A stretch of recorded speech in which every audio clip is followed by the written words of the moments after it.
Hello, and welcome back to Bible Wits Bible Corner. Today we're going to continue in Joshua chapter 9. I'm going to read verses 15 through 21. But before we do that, I would like to say, and I should have done a video on Christmas. I apologize for that, because I would have liked to have wished everyone a Merry Christmas. But for a lot of the people around this world, this is New Year's Eve. For a lot of people, it's already the year 2025. We are not promised tomorrow. Every day that we wake up is a gift, and we need to always be grateful to God for that.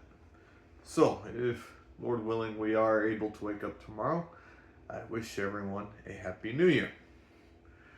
Joshua chapter 9, verses 15 through 21, starting with the English Standard Version. And Joshua made peace with them, and made a covenant with them to let them live, and the leaders of the congregation swore to them. At the end of the 3 days after they had made a covenant with them, they heard that they were their neighbors, and that they lived among them. And the people of Israel set out and reached their cities on the third day. Now their cities were Gibeon, Chephirah, Beeroth, and Kiriath-jearim. Sorry if I butchered those names. But the people of Israel did not attack them, because the leaders of the congregation had sworn to them by the Lord, the God of Israel. Then all the congregation murmured against the leaders. But the leaders said to all the congregation, "We have sworn to them by the Lord, the God of Israel, and now we may not touch them. This we will do to them. Let them live, lest wrath be upon us because of the oath that we swore to them." And the leaders said to them, "Let them live." So they became cutters of wood and drawers of water for the congregation, just as the leaders had said of them. New Century Version. So Joshua agreed to make peace with the Gibeonites and let them live, and the leaders of the Israelites swore an oath to keep this agreement. 3 days after they had made the agreement, the Israelites learned that the Gibeonites lived nearby. So the Israelites went to where they lived, and on the third day came to their cities, Gibeon, Chephirah, Beeroth, and Kiriath-jearim. But the Israelites did not attack those cities, because they had made a promise to them before the Lord, the God of Israel. All of the Israelites grumbled against the leaders.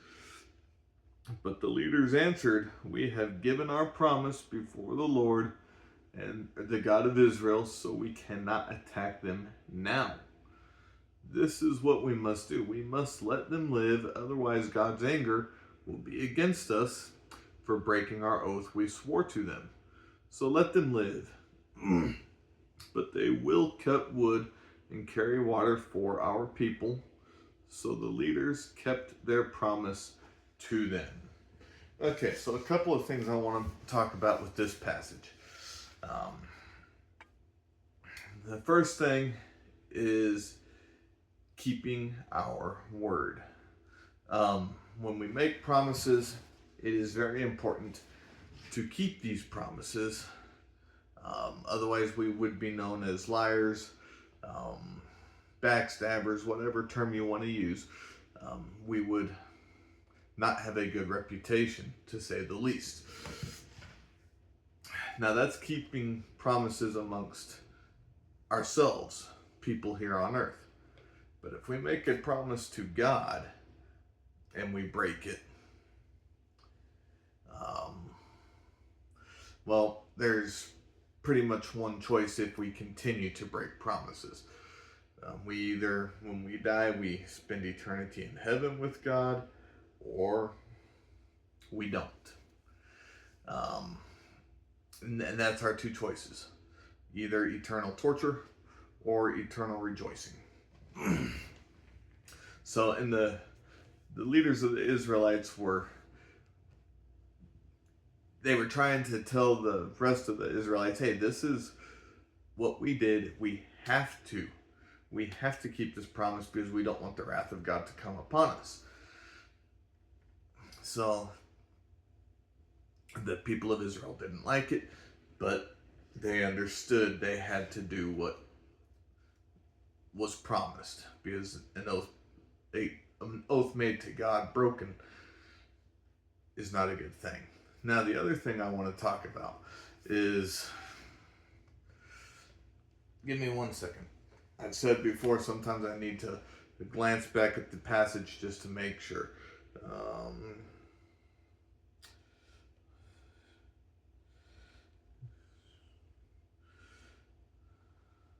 So, okay, in the New Century Version,